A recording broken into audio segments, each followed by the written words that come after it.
भारत विविधताओं भरा देश है। इस देश में अलग अलग संस्कृति के, अलग अलग वेशभूषा के, अलग अलग भाषा को बोलने वाले लोग रहते हैं।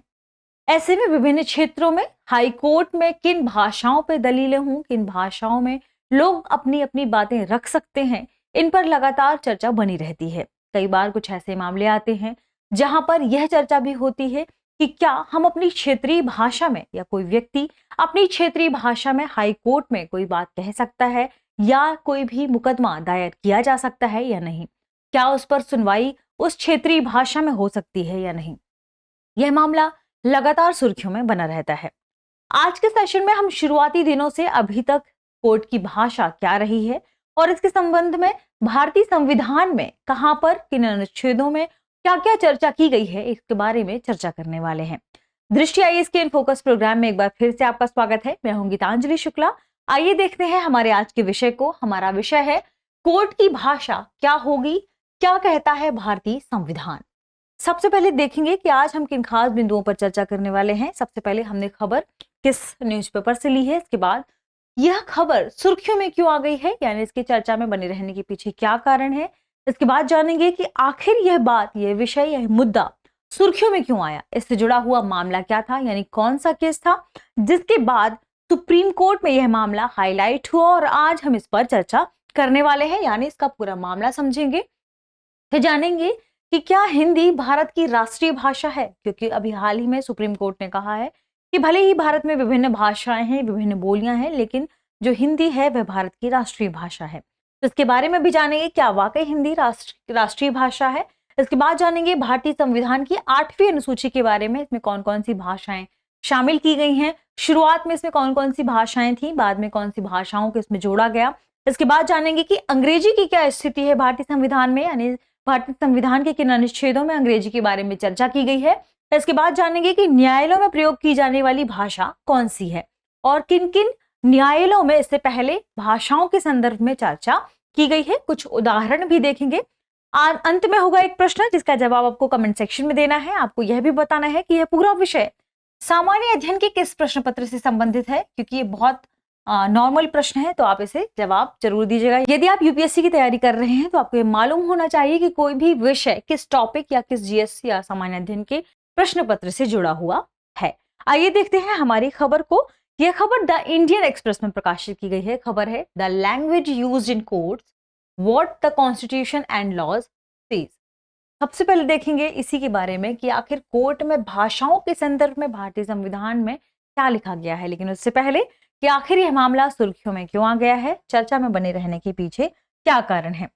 अभी हाल ही में सुप्रीम कोर्ट ने अपने वक्तव्य में कहा कि देश में कम से कम 22 आधिकारिक भाषाएं हैं, लेकिन हिंदी राष्ट्रीय भाषा है।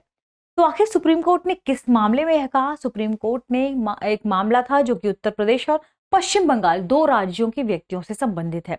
दरअसल इसमें मोटर दुर्घटना के माध्यम से एक व्यक्ति की मृत्यु हो जाती है जो कि उत्तर प्रदेश से जुड़ा हुआ है, ऐसा माना जा रहा है, और पश्चिम बंगाल के उस व्यक्ति के ऊपर केस चल रहा है जिसके माध्यम से घटना घटित हुई है। इसके बाद यह पूरा मामला ट्रिब्यूनल में आया है, कहां पर, उत्तर प्रदेश में, लेकिन उस व्यक्ति ने याचिका दायर की है कि उत्तर प्रदेश के मोटर वाहन जो एक्सीडेंट ट्रिब्यूनल है उससे इस मामले को ट्रांसफर करके पश्चिम बंगाल ले जाया जाए।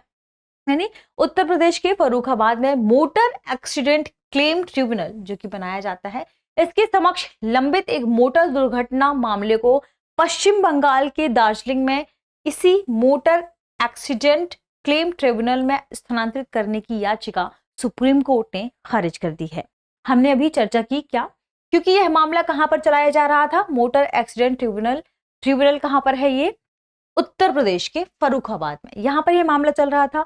यहां पर पश्चिम बंगाल से जो व्यक्ति था उसने यह याचिका दायर की थी कि इस ट्रिब्यूनल से, उत्तर प्रदेश के इस ट्रिब्यूनल से मामले को कहां भेजा जाए, पश्चिम बंगाल के Darjeeling motor accident claim tribunal में। लेकिन इस मामले को खारिज कर दिया अभी हाल ही में सुप्रीम कोर्ट ने, इस याचिका को खारिज कर दिया। आइए जानते हैं पूरा मामला क्या है। पूरा मामला है, सुप्रीम कोर्ट ने इसमें कहा है कि चूंकि यह मामला उत्तर प्रदेश और पश्चिम बंगाल से संबंधित है, सुप्रीम कोर्ट ने जब इस याचिका को खारिज किया तो उसने कहा कि भाषा कभी भी यहाँ विरोध का मामला नहीं बन सकती कि एक राज्य से आप मामले को दूसरे राज्य में ट्रांसफर करें। यहाँ क्योंकि विभिन्न भाषाओं को बोलने वाले लोग हैं, लेकिन यह अपेक्षा की जाती है कि लोगों को हिंदी आए और वे हिंदी बोलें। मामले को यूपी के MACT, जिसके बारे में अभी हमने चर्चा भी की, मोटर एक्सीडेंट क्लेम ट्रिब्यूनल से दार्जिलिंग के MACT में स्थानांतरित करने की याचिका किसके तहत दायर की गई थी? याचिका दायर की गई थी मोटर वाहन अधिनियम 1988 की धारा 166 के तहत। मोटर वाहन अधिनियम 1988 की धारा 166 किसके अंतर्गत दायर की जाती है, या इसके अंतर्गत कौन कौन से मामले शामिल हैं? तो दरअसल इसके अंतर्गत घायल हुए व्यक्तियों को मुआवजे के लिए आवेदन करने की अनुमति दी जाती है। यानी यह अधिनियम और इसकी जो धारा 166 है, इसमें मुआवजे के लिए आवेदन करने की अनुमति दी जाती है उस व्यक्ति को जो कि घायल हो गया है। लेकिन कौन से मामले होने चाहिए? ऐसे मामलों में जहां दुर्घटना के परिणाम स्वरूप मृत्यु हो गई है। ये शर्त है इसकी, अधिनियम की और इस धारा की, ध्यान रखिएगा 166। लेकिन इसमें तर्क क्या दिया जा रहा था पश्चिम बंगाल की तरफ से कि याचिकाकर्ता अपने सभी गवाह को सिलीगुड़ी से लेकर आएगा और वह अपनी भाषा पश्चिम बंगाल की बंगाली भाषा ही बोलेंगे, तो यहाँ पर उस भाषा को लोग समझ नहीं पाएंगे कोर्ट में। ऐसे तर्क देकर उन्होंने कहा कि इस भाषा को, इस पूरे मामले को पश्चिम बंगाल में ट्रांसफर कर देना चाहिए। लेकिन सुप्रीम कोर्ट ने इस याचिका को खारिज कर दिया और कहा कि अपेक्षा की जाती है कि हिंदी भाषा में भी आप अपने पक्ष रख सकें। इसके अलावा सुप्रीम कोर्ट ने यह भी कहा कि देश में कम से कम 22 आधिकारिक भाषाएं हैं, लेकिन हिंदी भाषा राष्ट्रीय भाषा है। आइए जानते हैं हिंदी के बारे में कि क्या हिंदी भारत की राष्ट्रीय भाषा है। हम यदि बात करें हिंदी भाषा के बारे में तो देखिए, पूरे देश में यदि हम भारत की बात करें तो लगभग 100 से अधिक भाषाएं हैं और यहाँ 270 मातृभाषाएं यानी मदर टंग है जो कि बोली जाती हैं। तो इतनी भाषाओं के संदर्भ में भी हमने 8वीं अनुसूची तैयार की है और 8वीं अनुसूची में 22 भाषाओं का जिक्र किया जाता है। संविधान किसी एक भाषा को भारत की राष्ट्रीय भाषा के रूप में सूचीबद्ध नहीं करता है। यदि हम बात करें भारतीय संविधान में अनुच्छेदों के संदर्भ में तो अनुच्छेद 243(1) जिसमें टाइटल है संघ की आधिकारिक भाषा, इसमें लिखा है कि संघ की आधिकारिक भाषा देवनागरी लिपि में हिंदी होगी। इसके अलावा इसमें एक और अनुच्छेद है, अनुच्छेद 351, जिसमें कहा है हिंदी भाषा के विकास के लिए निर्देश, जो कि इसका टाइटल है। इसमें लिखा गया है कि हिंदी भाषा के प्रसार को बढ़ावा देना, उसका विकास करना संघ का कर्तव्य होगा ताकि वह भारत की समग्र संस्कृति के सभी तत्वों की अभिव्यक्ति के माध्यम के रूप में काम करती रहे। यानी हिंदी भाषा के प्रसार को बढ़ावा देने की बात कर रहे हैं भारतीय संविधान के अनुच्छेद 351 में, लेकिन इसमें कुछ शर्तें शामिल हैं।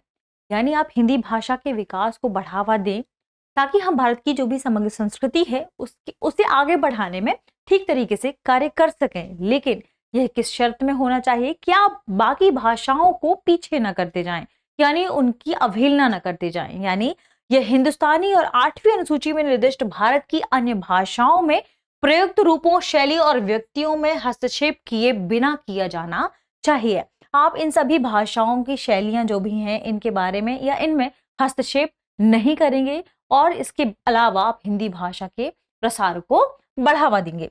आइए इसके अलावा जानते हैं कि आखिर भारतीय संविधान की 8वीं अनुसूची में क्या लिखा गया है। भारतीय संविधान की 8वीं अनुसूची की बात करें तो 8वीं अनुसूची के अंतर्गत 22 भाषाएं सूचीबद्ध की गई हैं, जिनमें हिंदी, बंगाली, पंजाबी, कन्नड़, तमिल, तेलुगु, मलयालम, संस्कृति, असमिया, मराठी, नेपाली, उड़िया और उर्दू समेत अन्य भाषाएं शामिल हैं।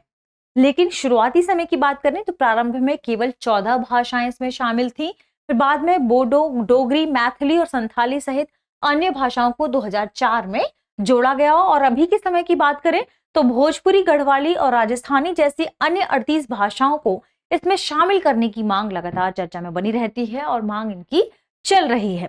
यदि 8वीं अनुसूची की बात करें तो 8वीं अनुसूची में 22 भाषाओं की सूची में अंग्रेजी नहीं है। यह भारत की 99 गैर अनुसूचित भाषाओं में से एक मानी जाती है। यानी जो 22 भाषाएं शामिल हैं 8वीं अनुसूची में, इसमें अंग्रेजी भाषा शामिल नहीं है। आइए जानते हैं कि आखिर अंग्रेजी भाषा की स्थिति क्या है। भारतीय संविधान के बारे में यदि चर्चा करें तो आखिर कहाँ इसके बारे में चर्चा की जाती है।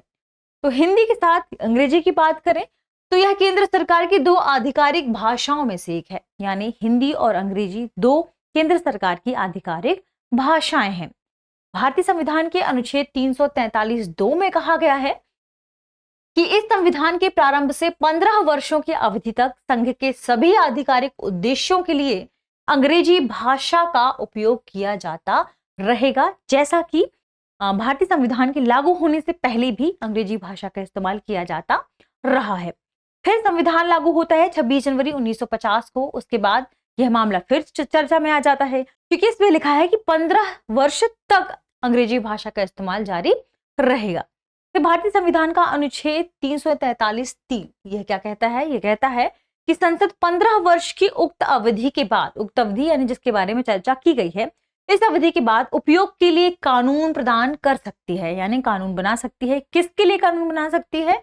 अंग्रेजी भाषा या अंकों का देवनागरी रूप। यानी यहां पर अब शक्ति किसे प्रदान कर दी गई? संसद को। यानी अब जब 15 वर्ष की अवधि पूरी होगी तो संसद इन पर कानून बना सकती है कि इसे आगे कंटिन्यू रखना है या नहीं अंग्रेजी भाषा को। या चूंकि हम पहले हिंदी के अंक ऐसे लिखते थे 1 2 3 4 5, तो हिंदी में जो हम ये 1 2 3 लिखते थे, ये अंकों का देवनागरी रूप कहा जाता है। और हम 1 2 3 ऐसे इनका अंतरराष्ट्रीय संस्करण फिर इस्तेमाल करने लगे थे। ध्यान रखिएगा, तो संसद के पास शक्ति है कि आगे इन्हें कंटिन्यू करना था या नहीं। 26 जनवरी 1965 को राजभाषा अधिनियम 1963 की धारा 3 लागू हुई। और राजभाषा अधिनियम 1963 की धारा 3 क्या कहती है? यह कहती है जो संघ के आधिकारिक उद्देश्यों और संसद में उपयोग के लिए अंग्रेजी भाषा को जारी रखना। यानी इसमें जो धारा 3 है, यह अंग्रेजी भाषा को जारी रखने की बात करती है। इस बात को ध्यान रखेगा। उसके बाद से फिर अंग्रेजी भाषा कंटिन्यू जारी रहती है।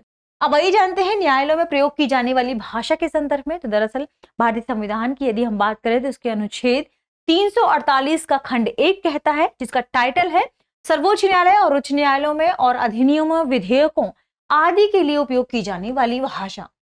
यानी यहाँ सर्वोच्च न्यायालय, हाईकोर्ट, इन सभी की भाषाओं के बारे में अनुच्छेद है जिसके बारे में प्रावधान किया गया है। किस अनुच्छेद में? ध्यान रखिएगा, अनुच्छेद 348 में इसके खंड 1 की चर्चा हम करने वाले हैं, जिसका टाइटल यह है।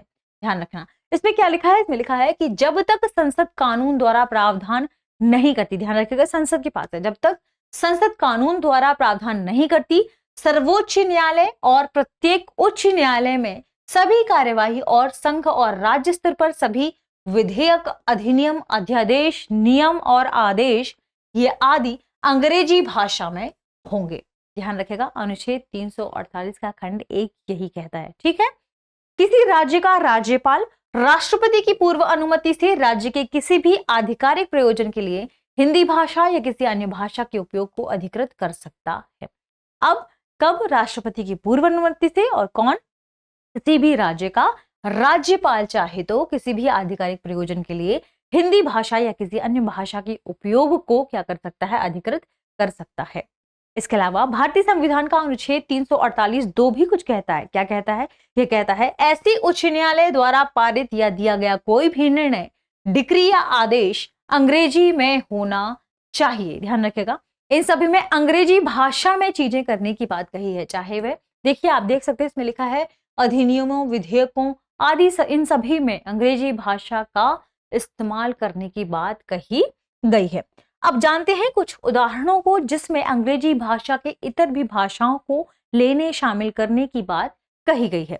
यदि बात करें राजस्थान के संदर्भ में, तो वर्ष 1950 में राजस्थान उच्च न्यायालय ने अनुच्छेद 348(2) का हवाला देते हुए अदालती कार्यवाही के दौरान हिंदी के इस्तेमाल की अनुमति दी थी, क्योंकि यहाँ पर उच्च न्यायालय के पास भी अधिकार प्राप्त है। दूसरा, 21 मई 1965 को कैबिनेट समिति ने निर्णय लिया कि उच्च न्यायालयों में अंग्रेजी के अलावा किसी भी भाषा के प्रयोग से संबंधित किसी भी प्रस्ताव पर भारत के मुख्य न्यायाधीश की सहमति ली जानी चाहिए। ध्यान रखिएगा, कहाँ? भारत के मुख्य न्यायाधीश की सहमति की बात, न्यायाधीश की सहमति की बात यहाँ पर की गई है। इसके बाद सीजीआई के परामर्श से उत्तर प्रदेश ने 1969, मध्य प्रदेश ने 1971 और बिहार ने 1972 के उच्च न्यायालयों में हिंदी के उपयोग को अधिकृत किया था। इसके बाद लगातार कई राज्यों ने अपने अपने मामले दिखाए और कहा, उन्होंने मांग की कि क्षेत्रीय भाषाओं में भी होने चाहिए, लेकिन क्षेत्रीय भाषाओं को लेकर अभी भी किसी भी प्रकार की कोई कार्यवाही के बारे में निर्णय